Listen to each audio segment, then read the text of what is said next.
जय हिंद। देखिए आज 8 क्लास का क्लास एक चल रहा है जिसका नाम है बीजीय व्यंजक यानी बीजीय सर्व समीकरण। आप सब लोग ध्यान देंगे बढ़िया से, है ना।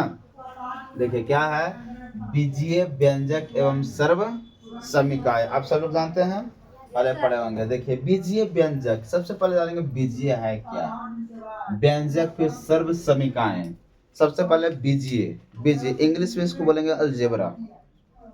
अलजेब्रा, इसके अंतर्गत हम लोग पढ़ेंगे पद के नाम, एक्स पद, वाई पद, एक्स चर, वाई चर, ए बी सी डी का जो भी चर वैल्यू होता है, A B C D E F G H Z, जो भी डॉट डॉट जेड तक जाएंगे वो सब के सब क्या चर वैल्यू आ जाएंगे। इसमें क्या आ जाएंगे, चर वैल्यू आ जाएंगे। और एक होता है कांस्टेंट पद जिसको बोलते हैं गिनती की संख्या। क्या बोलते हैं इसको, गिनती की संख्या। जैसे जो भी हम देखेंगे बोर्ड पर लिखते हैं 1 2 3 4 5 डॉट डॉट डॉट, जहाँ तक जा सकते हैं जितना जाना है आप जा सकते हैं। ये जो होता है ना एक पद हो गया, अंक हो गया, क्या हो गया, अंक हो गया। ये क्या हो गया, अंक हो गया, समझे। और ये अंक हो गया तो इसी अंक को हम पता है क्या बोलेंगे, अचर पद बोलेंगे। कौन सा पद बोलेंगे, अचर पद बोलेंगे। ये हो गया अचर पद हो गया, अचर अचर। आयक होता है चार पद जिसमें होगा A B C D dot dot X Y. इसी वजह से मानते हैं मानक की संख्या एक्स है तो एक्स कैसी पद है, तो ये चर हो गया। ये कैसा हो गया, ये चर हो गया, ठीक ना।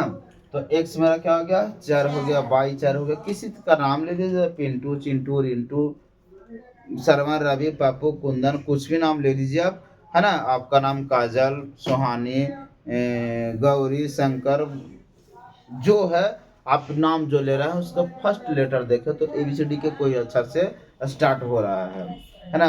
सब के सब वो चर वैल्यू है। कैसा वैल्यू है, चर वैल्यू है। A B C D dot dot dot dot सब क्या है, चर वैल्यू है। देखिए इसी पद में जो सेंटेंस लिखा रहेगा, इस पद में जो सेंटेंस लिखा रहेगा उसी सेंटेंस को हम बीजीय सर्व समीकरण के अंतर्गत, बीजीय व्यंजक के अंतर्गत हम मानते हैं। जैसे 5x हो गया तो 5 यह एक अंक हो गया और x हो गया जो एक चर वैल्यू हो गया, तो ये अचर हो गया, ये चर हो गया। ये दोनों का गुणनफल है 5x। कहने का मतलब कि 5 गुना x। यहाँ पे 5 में x से गुना नहीं, यहाँ पे 5x लिखने का मतलब है कि 5 में x से गुना रहता है, 5 में x से गुना रहता है, ठीक ना। 5 में x से गुना रहता है और यही गुना होता है जो एक पद दे देता है जिसको इंग्लिश में हम टर्म कहते हैं, TERM, इसको टर्म कहते हैं। यही क्या होता है, पद हो जाता है। और इसी को आगे और पढ़ेगा तो यही बहुपद हो जाता है। पॉलिनोमियल्स के में पढ़ेंगे तो मिल जाएगा बहुपद हो जाता है, ठीक ना। तो बीजीय व्यंजक एवं सर्व समीकरण में बीजीय मतलब अलजेब्रा, ये पार्ट किसका हो गया, अलजेब्रा का पार्ट हो गया। पूरा क्या होगा, अलजेब्रा पार्ट हो गया। इसमें आप गुना कीजिए, इसमें आप गुना कीजिए, गुना कीजिए, गुना कीजिए, और भी अक्षर आएंगे जो भी आएंगे सब एक दूसरे से क्या कीजिए, गुना कीजिए। 1a में कीजिएगा तो 1a हो जाएगा, 2b हो जाएगा, 3c हो जाएगा, 4d हो जाएगा, या तो 1x कर सकते हैं, 2x कर सकते हैं, 3x कर सकते हैं, 4x कर सकते हैं, 5x कर सकते हैं, 1y कर सकते हैं, 2y कर सकते हैं, 3y कर सकते हैं, 4y कर सकते हैं, जो भी आप करना चाहते हैं। जब इस तरह की स्थिति जहाँ उत्पन्न हो जाएगी, जहाँ पे मिल जाएंगे सब बीजीय व्यंजन में आ जाएंगे। सब किस में आ जाएंगे, बीजीय व्यंजन में आ जाएंगे, है ना। आज हम लोग जो चर्चा करने जा रहे हैं वो बीजीय व्यंजन की ही चर्चा करने जा रहे हैं। इसमें हम लोग जानेंगे बीजीय सर्व समीकरण में बीजीय व्यंजन के हम लोग जोड़ते कैसे हैं, घटाते कैसे हैं, इसको गुना कैसे की जाती है, कैसे से भाग की जाती है, इसके जो चर वैल्यू होता है और अचर वैल्यू होता है दोनों का गुणनफल कैसे होता है, आखिर ये गुना में होता है तो फिर भाग में कैसे करना होगा, भाग में होगा तो इसे गुना में कैसे करेंगे, इन सारी चीज़ की जानकारी आप लोग को दी जाएगी इसके अंतर्गत। यदि किसी को समझ में नहीं आया हो या कहीं पे प्रॉब्लम आता हो तो आप ज़रूर से ज़रूर कमेंट करें और कमेंट बॉक्स में ज़रूर लिखें कि हम इस जगह पर प्रॉब्लम हो रही है, हम आपको ज़रूर से ज़रूर बताएंगे। ठीक है, तो देखेंगे ध्यान से, ठीक ना। तो अब इसको हम इरेज कर देते हैं। अब एक क्वेश्चन हम हम क्वेश्चन अरेंज करते हैं जिसमें मान लेते हैं क्वेश्चन बोलेगा 5x² में x² का गुणांक लिखें, गुणांक लिखें। तो गौर कीजिएगा कि 5x² में x² का गुणांक मांग दिया क्वेश्चन। सवाल क्या है कि 5x² में x² का गुणांक लिखने के लिए बताया। तो x² का गुणांक मतलब x² क्वेश्चन बन गया। इसका आंसर क्या होगा, x² को किसके साथ गुना किया गया है उसे दर्शाना है। तो सबसे पहले देखेंगे कि 5 हम बताया है कि ना ही कुछ रहे वहाँ पे, तो समझना है उसको क्या है, गुना में है। अब बताइए, इसी ने क्वेश्चन है ना बोल रहा है कि 5x² में x² का गुणांक लिखें। x² का गुणांक इसके साथ किसका गुना है बताइए, इसके साथ किसका गुना है, 5 का। ये हो जाएगा आंसर। अब आप लोग बताइए 7x में x का गुणांक कितना है बताइए, 7x में x का गुणांक बताइए, x का गुणांक कितना होगा, तो 7 इंटू x। तो x का गुणांक मतलब क्वेश्चन बन गया x, तो इसका गुणांक कौन होगा, 7। That is called 7 answer. क्या होगा, 7 आंसर। आंसर कौन हो जाएगा, 7 हो जाएगा। बोला जाएगा -7x² बाई, बोलेगा -7x² बाई में x² का गुणांक कितना है। तब देखिए क्या होगा, 7 x² बाई है, बाई इंटू x²। क्वेश्चन क्या बोला, x²। क्या बोला क्वेश्चन, x²। तो क्वेश्चन बन गया, बाकी जो शेष बच गया वही उसका आंसर हो जाएगा। यानी कि क्या कितना आंसर होगा, तो -7 बाई कॉमन होगा, -7 बाई आंसर होगा, क्योंकि x² के साथ गुना किसका है, तो -7 बाई का है ना। माइनस किसका है, -7 बाई का है। यदि x² के जगह पर बाई पूछ देता, बोलता कि -7x² बाई में बाई का गुणांक कितना है, तो बाई का गुणांक कौन होता, तो -7x² होता।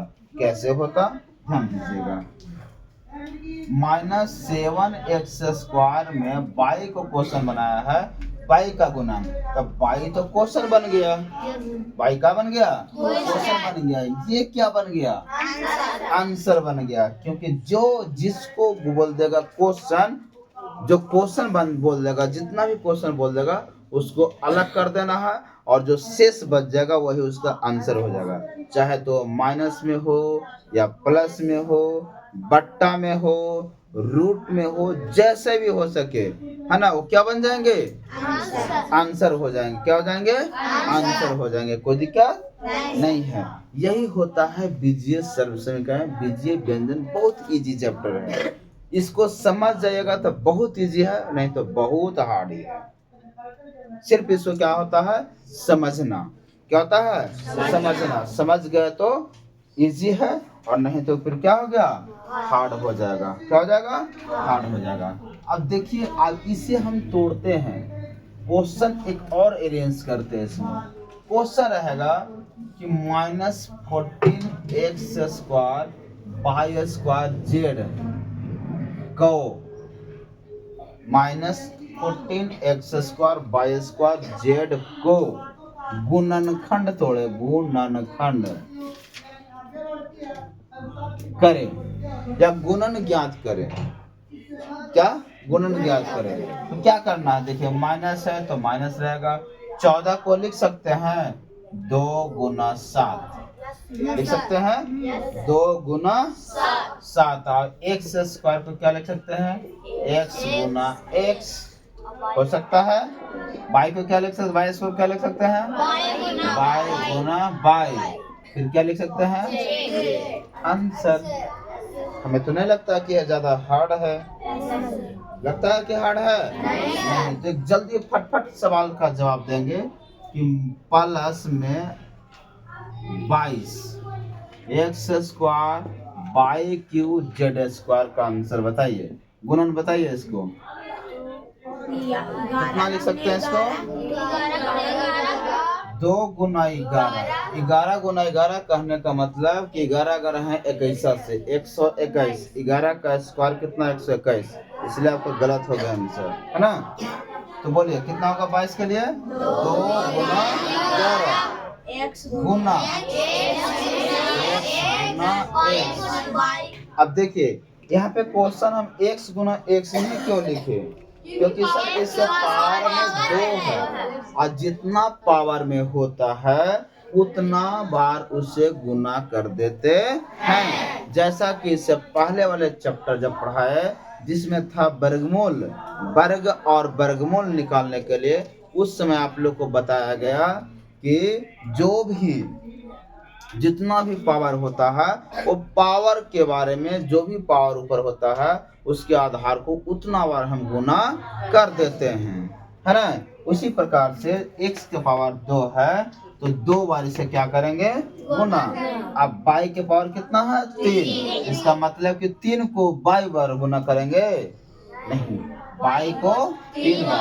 y बार गुना कैसे होता है ना, y गुना y, है ना।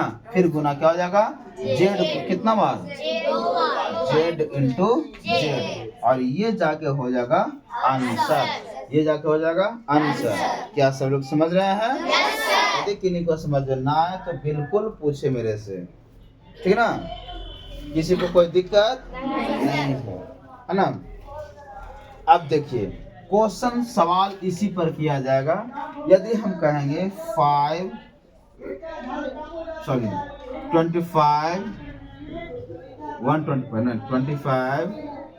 एक्स का क्यूब वाई के पावर 4 जेड, तब क्या करेंगे, इसको कैसे तोड़ेंगे, 25 के लिए तोड़ेंगे 5 गुना 5, 5 इंटू 5। एक्स को कितना बार तोड़े, 3 बार, एक्स गुना एक्स हो गया।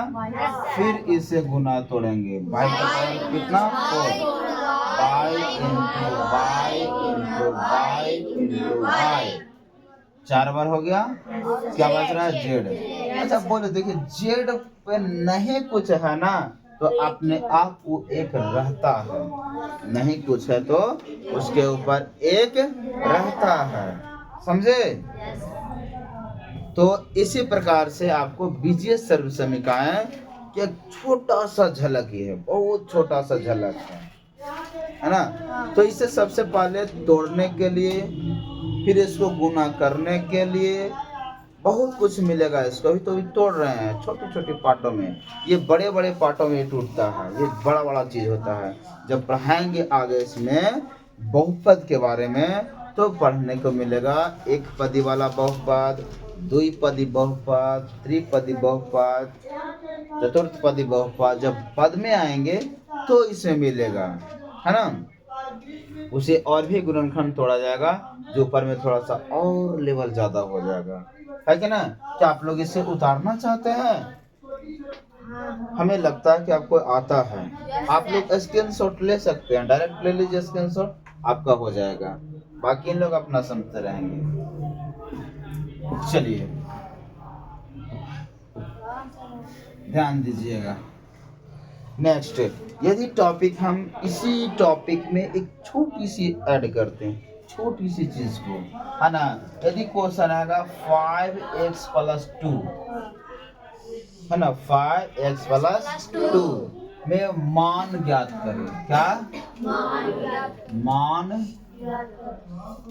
निकाले यदि x बराबर 1 2 3 4 हो, है ना? कितना हो?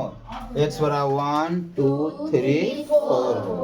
अब देखिए क्या करना, कैसे निकालेंगे। x का वैल्यू कितना लेंगे पहले? 1।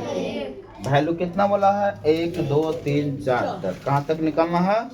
4 तक निकालना है। ठीक, तो x का वैल्यू कितना है? 1 हो गया। आप इस पर रख देंगे 5x + 2 है, लिखेंगे 5 इंटू एक्स का वैल्यू कितना है? 1 प्लस कितना हो गया? 2। 5 में x से गुना करेंगे तो 5 + 2, 5 2 कितना हो गया? 7। 1 हो गया। फिर से x का वैल्यू कितना लेंगे? 2, क्योंकि x का वैल्यू भी एक ही ना लिए हैं। आपके में कितना लेंगे? 2 लेंगे, है ना? तो x का वैल्यू कितना लेंगे? 2। तो 5x प्लस कितना हो गया? 2। तो 5 का 5, x का वैल्यू कितना हो गया? 2 लिख देंगे। प्लस कितना हो गया? 2। अब 5 दूना का प्लस कितना हो गया? 2। 10 और 2 12। किसी को प्रॉब्लम नहीं ना? अब x का वैल्यू कितना लेंगे? 3 लेंगे। क्या आप लोग बना सकते हैं ऐसे? दे दें तो बना सकते हैं? बना सकते हैं, हमें पता है, आप बना लीजिएगा, है ना? लेकिन फिर मेरा फर्ज है कुछ बता देना है। 5x प्लस कितना? 2, है ना? तो 5 इंटू एक्स का वैल्यू कितना हो गया? 3 प्लस कितना हो गया? 2। 5 दिया का 15 और 2, 15 और 2 कितना हो गया? 17 हो गया। कोई दिक्कत नहीं सर। नेक्स्ट बार में x का वैल्यू कितना लेंगे? 4। हो सकता है कि x का वैल्यू कोई माइनस में भी रह जाए, माइनस में भी x का वैल्यू क्वेश्चन रह सकता है ना? 5x + 2, 5 इंटू एक्स का वैल्यू कितना लिया गया है? 4 है। प्लस कितना हो गया? 2। 5 चौका 20 + 2 बराबर कितना हो गया? 22। कोई दिक्कत? अब x का वैल्यू कितना लेना हमको? माइनस में 1 लेना। कितना लेना? माइनस में 1 लेना है। देखिए -1 लेते हैं, क्या होगा? 5x + 2, 5 इंटू एक्स कितना हो गया? -1 प्लस कितना हो जाएगा? ये 2। मल्टीप्लाई कीजिए तो प्लस माइनस मिलकर माइनस हो जाएगा। प्लस कितना हो गया? 2। अब क्या है? माइनस प्लस में क्या होता है? माइनस। तब 5 में से 2 गया तो कितना हो जाएगा? 3। क्या हुआ? -3। अब देखिए, जब हम x का वैल्यू 1 लिए तो इसका वैल्यू 7 आया, x का वैल्यू 2 लिए इसका वैल्यू 12 आया, x का वैल्यू 3 लिए जिसका वैल्यू 17 आया, x का वैल्यू 4 लिए तो इसका वैल्यू, और x का वैल्यू -1 लिए तो इसका वैल्यू -3 हुआ, है ना?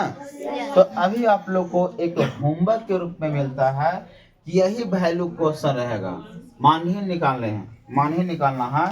लेकिन सवाल रहेगा पहला क्वेश्चन 6 - 8 पहला, है ना? पहला क्वेश्चन। दूसरा क्वेश्चन नंबर 12x - 3 रहेगा।